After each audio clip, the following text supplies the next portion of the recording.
Hi, I'm Dr. Robin Downing. I'm a practicing veterinarian who is also a formally trained clinical bioethicist.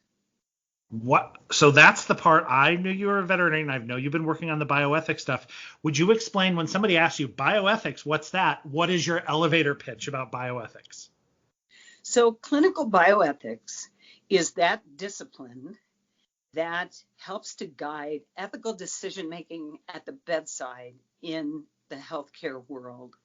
In our case, in veterinary medicine, ethical decision-making at the tableside or on the floor next to our patient, where we as practitioners in partnership with our clients who are the pet owners, we get to ask the question, just because we can do something to or for an animal, does that mean we should do that something? Yeah. Is there an example you give primarily? So if people are thinking that's because I was going to ask, obviously every medical practitioner is involved in bioethics in some way with the decisions they make, but they probably don't think about it as obviously or explicitly. Could you give an explicit example of when bioethics absolutely comes into play in that exam room with the client, the veterinarian, and the patient? I certainly can. And let me actually take an example from human medicine, because I think this is probably a little more relatable to anyone who's listening. Okay. So in the human medical world, one of the places where clinical bioethics becomes so critically important is at the end of life, or as death is approaching. And so I'll use palliative care and hospice as an example. I'm a patient and I have multiple medical crises that are happening all at once, but at the same time, I am closer to death than to birth. Okay. And I'm actually in a place where I am faced now with the possibility of a very serious intervention, a major surgery like a heart surgery, or taking out part of my liver, or thinking about brain surgery. But at the same time, the context is that I am in a place where my body is shutting down and I am approaching my death. The physicians involved may be rather myopic. I know that you have this problem and I can fix it with a surgery. Yes. And it's a very narrow focus. And that's where asking for an ethics consult becomes so critically important, because the clinical bioethicist is there to help facilitate this decision-making through a framework that involves multiple principles that help guide that decision-making. So one being what we call respect for autonomy, which is allowing that patient, in this case, I'm the patient, allowing me to make an independent decision that I have reached without coercion. So in other words, I'm not being pressured into having that surgery by the surgeon. I get to make that decision on my own. Another principle being nonmaleficence, which translates to do no harm. So I'm going to have that bioethicist help me weigh the balance between benefits and burdens to whatever is being recommended for me. The third principle, when we look from a principlist perspective, is the principle of beneficence, which is actively doing good on behalf of the patient. So in this case, having advocacy on my behalf as we measure these burdens to benefits to decide, should I have an intervention or not? And then finally, the principle of justice weighs in. And justice can be interpreted as fairness, so that I can be confident that what's being recommended to me is what would be recommended to any patient in my situation. Okay. So as a contrast would be the idea that I'm going to look at if I'm making an unjust recommendation, I might present different information to my patient and family if I'm a physician and I can see that their financial situation is such that they might not be able to pay for that procedure, and to withhold information from that family based on that judgment versus I'm going to present the same information to each family, to each patient who finds him or herself in this similar situation. So taking that and now translating it to veterinary medicine, what are we talking about? So this is where we would be talking about, and I'll use end of life or approaching end of life as my example, because it's an easy example for every pet owner to think about. I have a 13-year-old cat who is experiencing chronic kidney disease and has some evidence of heart disease as well. And now I find a mass in the abdomen. And typically, if a veterinarian finds a mass in the abdomen of a cat, my response to the veterinarian is to say, let's go to surgery and take that mass out. Yeah. Well, I might have a 13-year-old cat in my practice who doesn't have kidney disease and doesn't have heart disease and has a mass in its abdomen, and they're a great candidate for surgery. Okay, then that's the direction that I would need to go. But if I've got a cat who's in that situation with multiple comorbidities, then that's where it's time for us to leverage a bioethical conversation, because we know medically a mass in the abdomen, solution, surgery. But from a bioethical perspective, we have to answer the question, how am I going to filter the decision about to go or not to go to surgery through the lens of those four principles? For instance, after surgery, this is a cat who's going to have care, which means they're going to have to take pain medication. There might be some other nutritional things we'll have to do. We have to ask the question, is this a cat who's going to be able to and willing to participate in their own care postoperatively? From a nonmaleficence perspective, do no harm. I know that surgery is a big deal and has the potential to actually cause death. This cat could die on the table. So am I causing a bigger burden or a bigger harm by going to surgery than I would be by shifting to palliative care or hospice care, as we now are using that verbiage with animal patients? From a beneficence perspective, looking out for the patient's best interest, there are things going to factor into that. How well is that cat's kidney disease managed? Is this a cat who has good compensation? Is this a cat who has potentially a good amount of kidney function left if we would make such a serious intervention as an abdominal surgery? What about the heart disease? Is this a patient who's really capable of handling an anesthetic event and living through the experience? So is it in the patient's best interest for us to proceed? And then from a fairness perspective or justice, we do have to ask the question, how am I presenting this material or this information to my client who is speaking for my patient? Am I speaking the same language? Am I using the same verbiage for this client that I would use for any client who finds themselves in a situation where their beloved cat has several diseases present, and now we're faced with a catastrophic issue that would demand a major intervention by a surgery?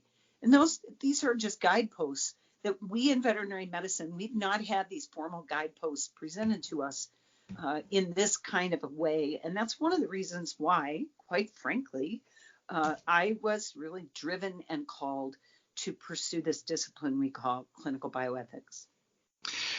So that you presented so well those four principles, and then how those four principles relate to that situation in veterinary medicine. And all I could think all the way through, I have an app on my phone that reminds me, I think every 3 or 4 hours, that I'm going to die. So it has quotes in it and there is a strong strand in many religions and many philosophies that one key to a better lived, happier life is paradoxically that you need to be prepared for death. But very seldom now, when we don't live on the farm and we don't take care of our relatives dying in the home, very seldom do we encounter death in our normal day-to-day life. So it strikes me, this complicated matrix of things you're talking about, you have to do this oftentimes with either clients or human patients who are not prepared to have this conversation at all because they don't like thinking about this, and they don't think about it. They don't like thinking about it. And now it's their death they're having to face. This is a that is a rough situation. How do those principles, which sound so good and that sound like you could get to a really good decision, but then you mix in that mix of difficult emotions that people are having? How does that play out? So that's a really insightful question because, of course, there's always an emotional component. Yeah. And again, what's interesting on the human side of things is that the discipline of clinical bioethics emerged because physicians as a whole, as a profession, really, unfortunately, created a situation and a scenario within which they were unwilling, incapable of, or just unable to go there and have those kinds of conversations with their patients and the families. And there's actually a very seminal work in the bioethical literature called Strangers at the Bedside. The author's last name is Rothman. And in it, he really articulates this meandering pathway that led from the idea that the physician knows all, tells all, the physician is in charge of telling you what you should do. It's a very paternalistic kind of perspective. And even within that, the thinking was that when serious decisions needed to be made and end of life was approaching, that it was really the physician who was in the best position to say enough is enough. And what really emerged was this pushback from patients and their families that maybe the physician doesn't always know what's best. And people would be just blindsided by the fact of an impending death, the fact of a life-changing illness, within that relationship that the patient has with the physician, within that relationship where there was no preparation, there really was no discussion. And so here's a patient who's being invited to make some really serious decisions about what will happen to them. And we've got a physician community as a whole who finds themselves in conflict with either what patients want or what patients don't want. So there is a very, very important principle in clinical bioethics on the human side of things, wherein we as patients have the absolute right to decline medical intervention. So we can decline life-sustaining therapy. This becomes important at this moment in which we find ourselves in the face of this pandemic, knowing that many people who become ill with COVID-19, ill enough to be in the hospital, will often have their symptoms proceed to a point where they need to be intubated and put on a ventilator in order to sustain their lives. And potentially, the idea is they'll be sustained until they recover to a point where the ventilator can be withdrawn. Well, the decision to either withhold or withdraw life-sustaining therapy was a decision that was really strictly in the purview of the medical community, the physician community. This is a very, very, as you can imagine, emotionally charged set of decisions. And unfortunately, people, meaning the average patient, we people don't, as you said, like to think about death. So we typically, as a population, fail miserably to create any kind of documentation of what do we want if the worst happens. If bad things happen and I can't make a medical decision on my own behalf, what do I want? Do I want to be on a ventilator? Do I want to have open heart surgery? If I have a stroke and there appears to be no cognitive function left in my brain, do I want to have tube feeding and hydration, artificial hydration and feeding, artificial in the sense that I'm not initiating it myself? Right. On the other hand, if I have a reasonable opportunity based on the medical statistics of recovering, am I willing to have that intervention Or do I want somebody to just say, oh, I'm not sure you'll make it, so we won't even initiate that care? Those are the kinds of decisions that we as individuals really should be making for ourselves before the worst happens. However, we don't do that. Right. So now. And another one thing about that, even if we did, oftentimes people make a decision about that 5, 6, 7, maybe 10 years ago. They write it up, they talk it over with people and put it away. When they're confronted with this 10 years later, I mean, there is that thing that's been written 10 years ago, but people change also. Our decisions about a fantasy future where these terrible things happen to me is different than when you're in it too. I mean, it's better to have what the person decided on the sheet, but it's also tough because people change too. Well, what's interesting is that it typically isn't the person who changes their minds. It's often the family that will try to override those orders and those decisions. And that's where it gets really sticky. Well, back to this whole, the physician is in charge of facilitating these decisions. And often then there's conflict. We might have the family who says the patient has suffered a catastrophic injury or illness. There is like little to no potential for this individual to recover. It's time for us to initiate palliative care where we focus on comfort and allow nature to take its course. Essentially, then we may have then family members who are demanding, damn the torpedoes, full speed ahead. I want you to do everything to keep my mother alive or to keep my grandpa alive.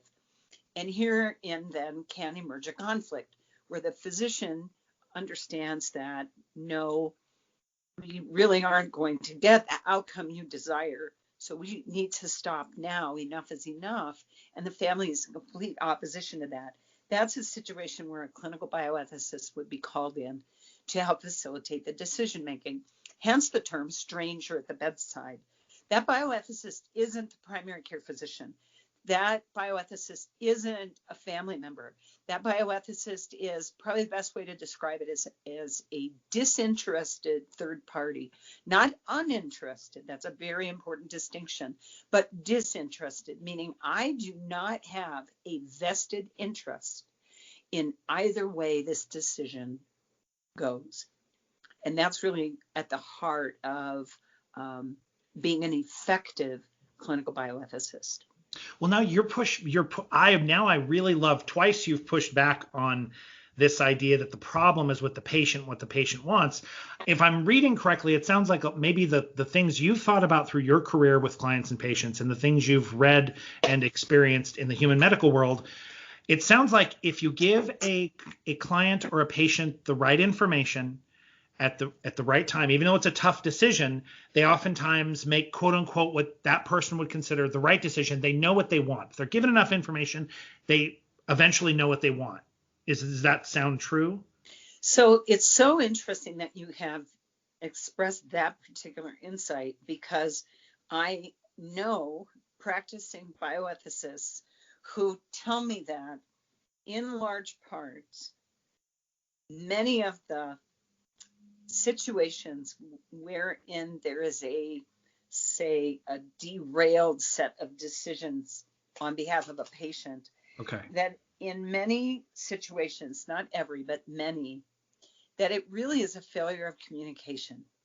And that if you really articulated it so well, part of our obligation as medical providers, and this is actually falls under the umbrella of that very first principle I referred to of respect for autonomy. Mm-hmm. If I respect the autonomy or the ability of my client to make an independent decision without coercion, part of my obligation to make that happen is to present enough information about what's happening at a level that my client can understand in order for them to be empowered to make what you have referred to and what I refer to in my practice as the best decision for them under the circumstances.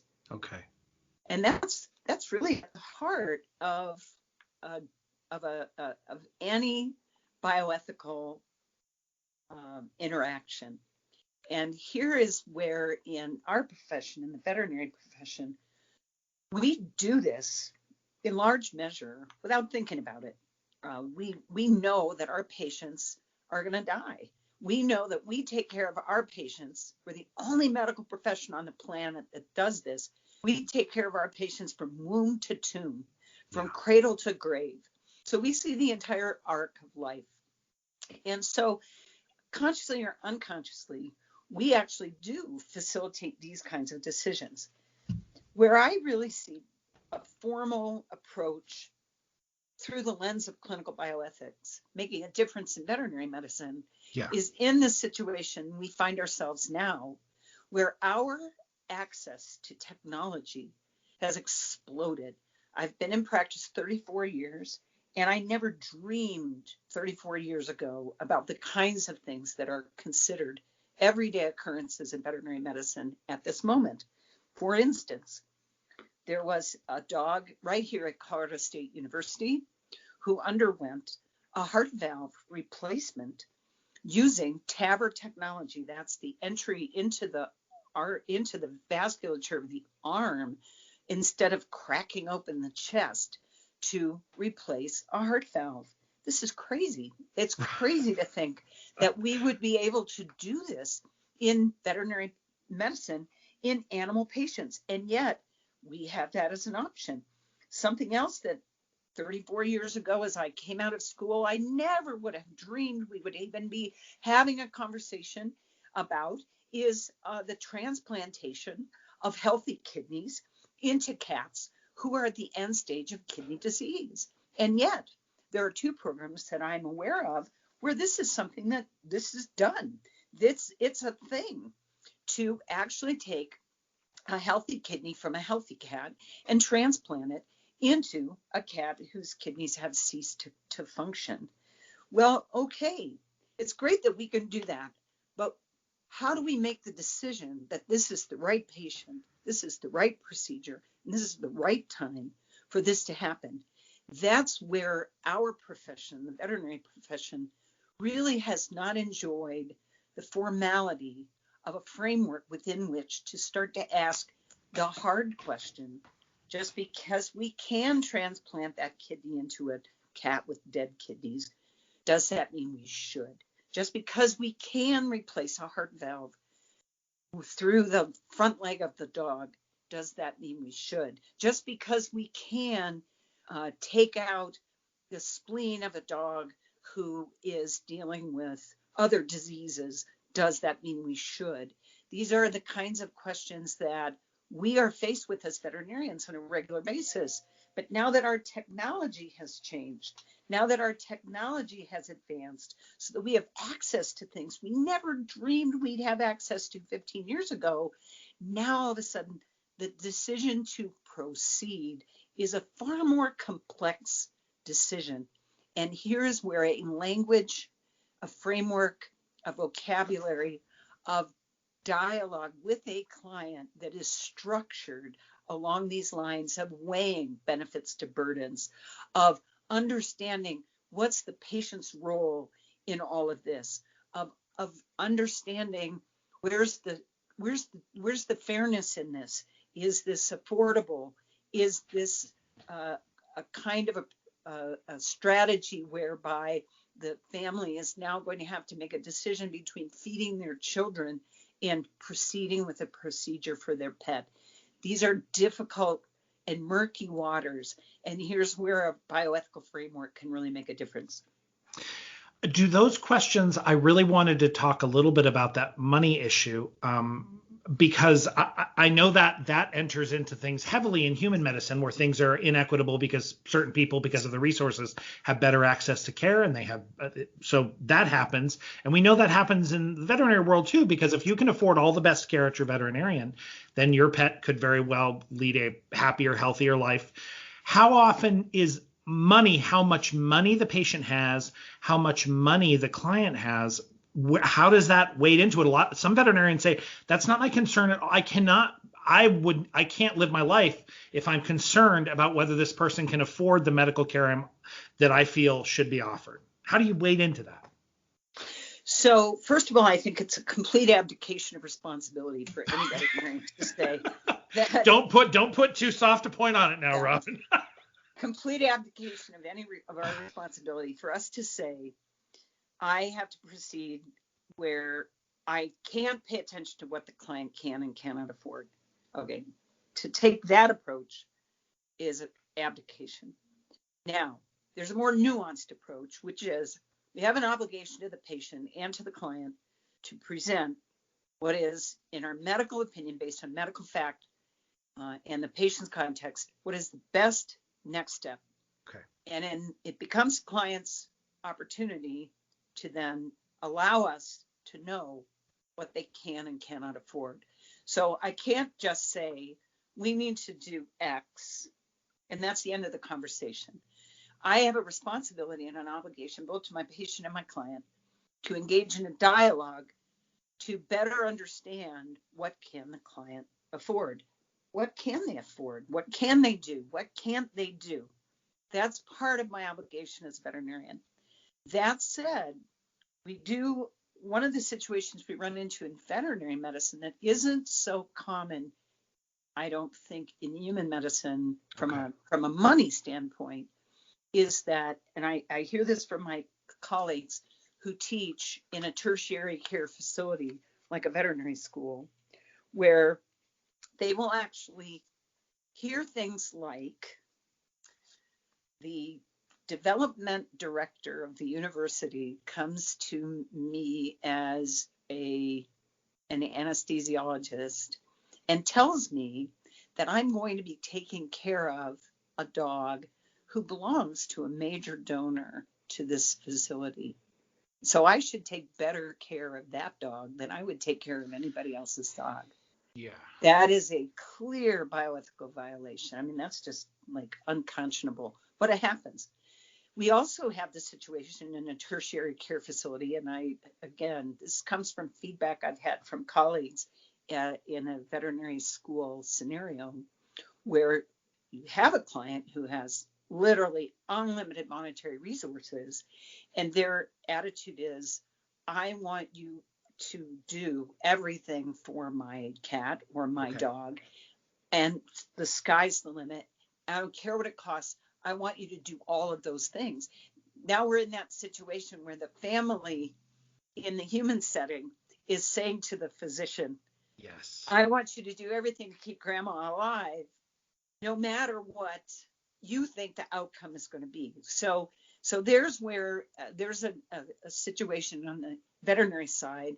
The client who has unlimited resources says, I want you to do everything for my cat. I want you to do everything for my dog, but it's not in that dog's best interest. There's where we really do and can and should bring into the conversation these core principles of clinical bioethics to help structure a dialogue with that client.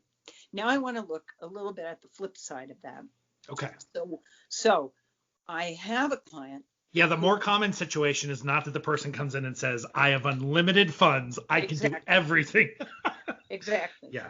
So now I'm faced with a situation where I have a dog, and in an ideal world, they would get treatment X. And I disclose, because of an obligation to disclose to the client what that financial impact will be.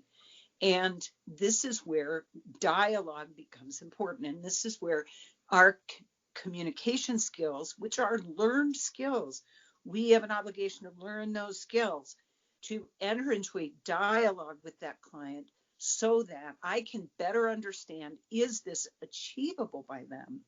Because if it isn't, then I need to be prepared to modify my recommendation to fit the need of the family.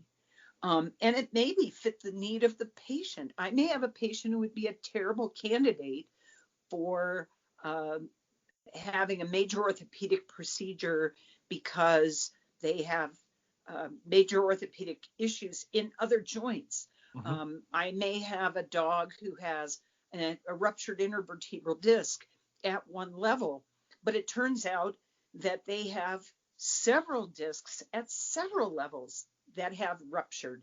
Well, okay, now is it really in the best interest of that patient and that family to invest money and to invest the invasion of doing a major spine surgery on multiple levels in that patient, when what we would be better advised to do is to modify our plan? So it's only when we engage in dialogue that we can understand, is what we have recommended from a medical standpoint, is this in fact achievable by the family? And if it is not, then we have an obligation not to tell those people, well, you must be a horrible human being because you don't love your dog enough to go into debt to have something done, but rather to say, okay, let's back up and ask ourselves, again, in dialogue, what can we do? And I want to make one more sort of point along that same line. I don't know if you're aware that Dr. Michael Blackwell, who is a veterinarian who was the assistant to the United States Surgeon General for a period of time and was the dean of the veterinary college at University of Tennessee for a period of time, has actually launched an initiative where what his foundation and organization is attempting to do is to create a nationwide network of bringing veterinary care, primary veterinary care, affordable primary veterinary care into underserved locations. Many of these in their initial foray are urban centers where we have underserved populations of people who are reaping the benefits, the health benefits of having animals in their lives, but they are faced with financial restrictions that inhibit their ability to provide good preventive primary care to those animals. And what then happens is that those animals end up suffering from catastrophic issues that in many cases could be prevented with good preventive care. But the sort of self-perpetuating cycle is, well, I can't afford preventive care, and when I can't afford preventive care, it doesn't happen, and then my animal has these issues that emerge, but then I can't afford to take them in when things are at an early stage of intervention where something could be done and reversed, and then it builds and cascades, and suddenly now I'm faced with the fact that I have to lose my pet because I didn't have the resources to take care of things before they even became a problem. And I really applaud my colleague, Dr. Blackwell, for taking this very, very difficult bull by the horns to create opportunities through networking with practitioners and providing opportunities for underserved veterinary clients to have access to care that they can in fact afford, that will allow them to preserve that very, very sacred human-animal bond in a way that allows them to reap the health benefits, both physical and mental health benefits that we know happens by partnering with animals in our lives, and allowing those animals the respect, the moral agency to receive the preventive care to keep them healthy that we all know in the veterinary world they need and deserve. So I would say that is the perfect counterbalance. It sounds like the healthy, proactive, laudable counterbalance to a psychological play that I think many veterinary professionals can fall into. So they love animals. They know how wonderful animals are. They decide to devote themselves to healing animals. They go out into private practice where the only way medical care happens is if someone comes in and pays for it. And eventually, I think a few years down the line, they find themselves commenting on social media angrily, you know what, if you can't afford the pet, you shouldn't have gotten it. And it's sort of this kind of a defense. It's hard to maintain the pets are good for everyone, but then be confronted day after day with situations where people cannot afford care for them. And they do fall into a bit of that trap. And this sounds like far better. let's get an organization together. Let's help these people. We know people are better with pets in their lives. Let's find a way to make that happen. I think individual veterinary professionals and individual practices feel overwhelmed by that situation. I would agree with that. And I will be the first to disclose that I'm very, very fortunate to live in a community where we have rescue organizations that have dedicated a part of their budget to create affordable preventive care for a subset of dog and cat owning clients who otherwise wouldn't be able to afford the primary care that those animals receive. And I can't speak for other communities. I can't speak for other parts of the country, but I will say that here, those rescue organizations have done a real good job of drawing a very bright line to keep themselves in their lane. So they really do focus only on the fundamentals of preventive care. And for things that are outside of that purview, they really do refer to the community veterinarians for those things that should be taken care of by the community veterinarians. Okay. And I really feel strongly that I think that it's easy for veterinarians to sometimes, and certainly not in every situation, but I think sometimes it's easy for veterinarians to have a knee-jerk reaction of thinking that they must remain in an adversarial relationship with any organization, where be it the local humane society or just a grassroots rescue organization that has chosen to provide care for animals that would be otherwise underserved or not served at all.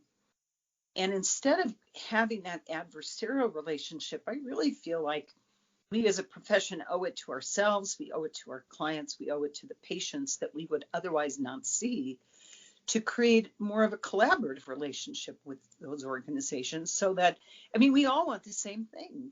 We all have the same goal in mind, which is what is best, what will serve the pet community the most effectively, what's best for those animals, and how can we preserve the relationship that people have with those animals.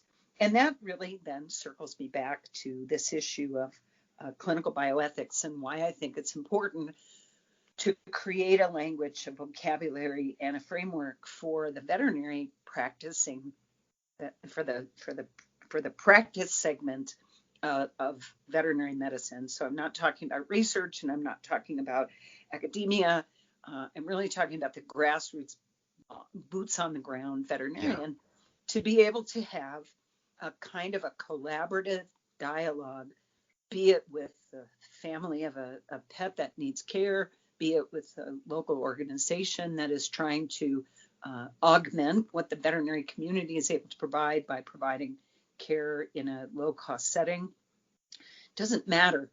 There needs to be this moral, ethical element to those kinds of conversations in order for those conversations to be just as productive and as equitable to all parties as possible.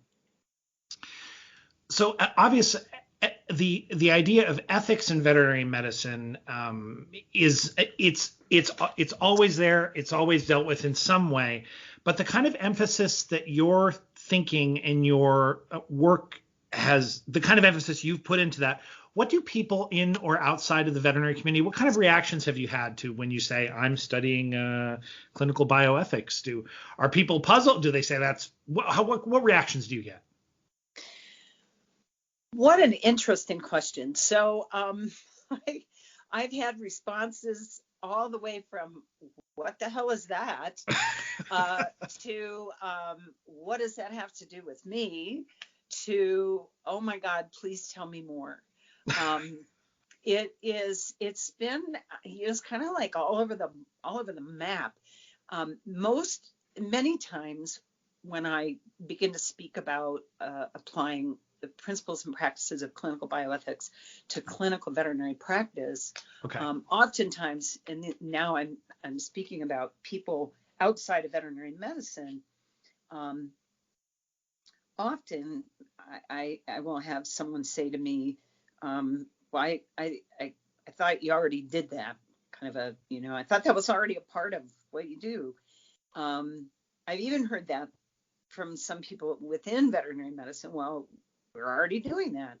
Right. Well, we are, but we're kind of doing it by the seat of our pants. And that's the difference between difficult decision making as veterinary medicine has visualized it over the decades, which is really by the seat of our pants. What's my gut tell me?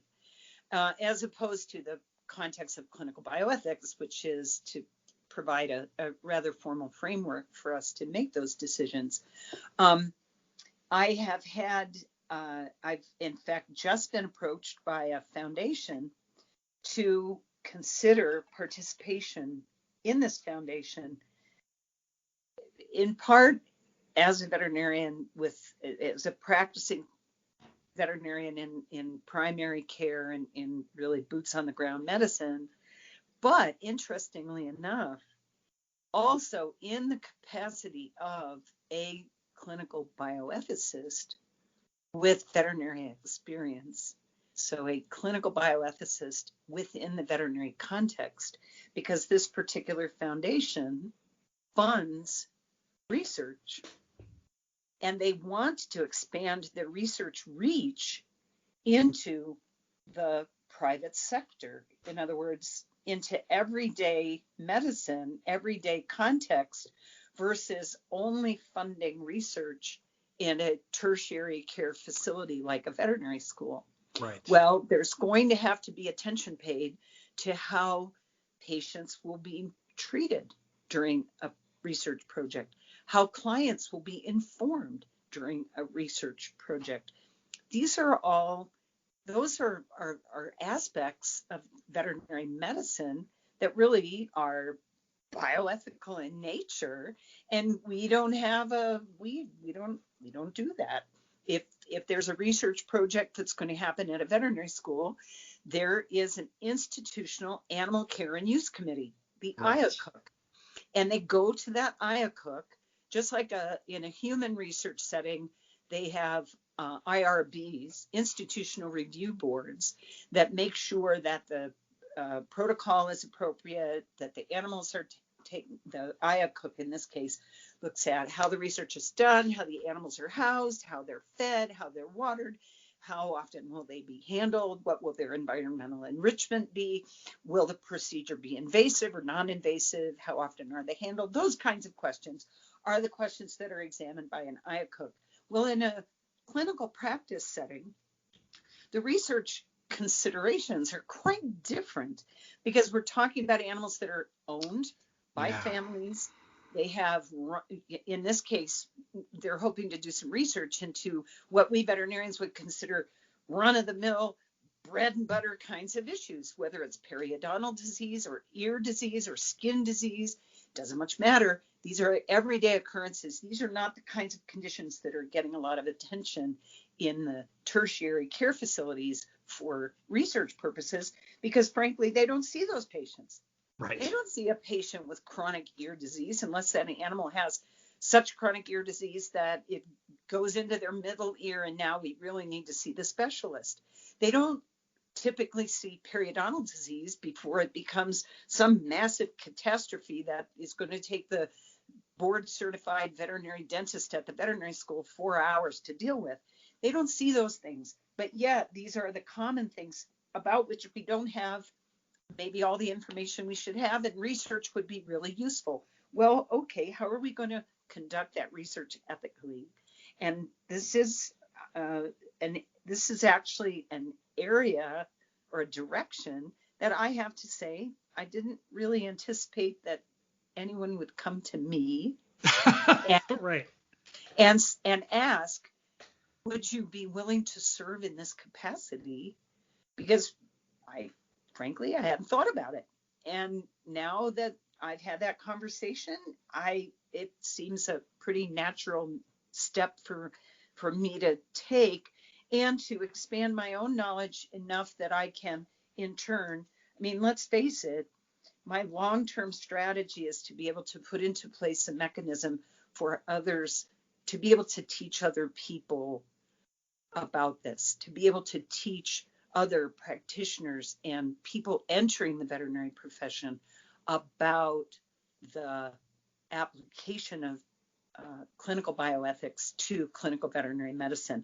Toward that end, I actually am an invited speaker in the first year curriculum at Colorado State University in the second semester to teach students a section dedicated to this very idea of using clinical bioethics, introducing them to clinical bioethics, and helping them understand how can we apply this, how should we apply this to what you will ultimately do, you future veterinarians.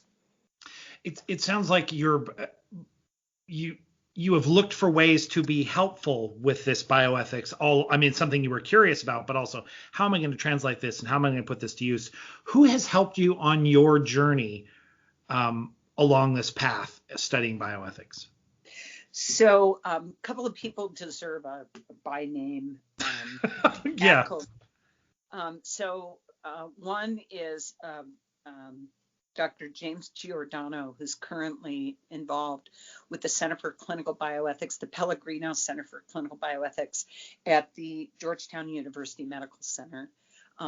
Jim was first a pain researcher, and in fact, it was Jim's research that led to the breakthrough understanding of the role of serotonin pathways in the nervous system as contributors to chronic pain scenarios.